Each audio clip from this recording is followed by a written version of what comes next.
binilog na manok. Bakit bilog? Kasi yung bilog, ibig sabihin nun, buo.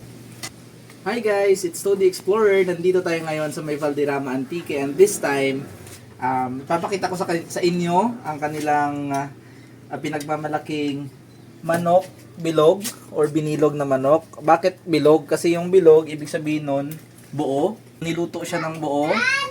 Basically, parang tinolang manok lang din siya, pero iba-iba yung kanyang ingredients. So in this case, meron tayong kamatis, native na kamatis tulad nito.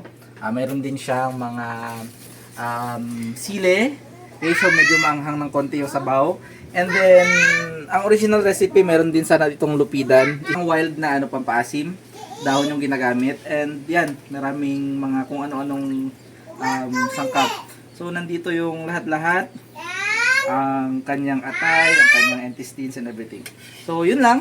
Ito again, ang manok binilog or bilog manok, which means buong manok na niluto. So yun lang, kain tayo. Thank you.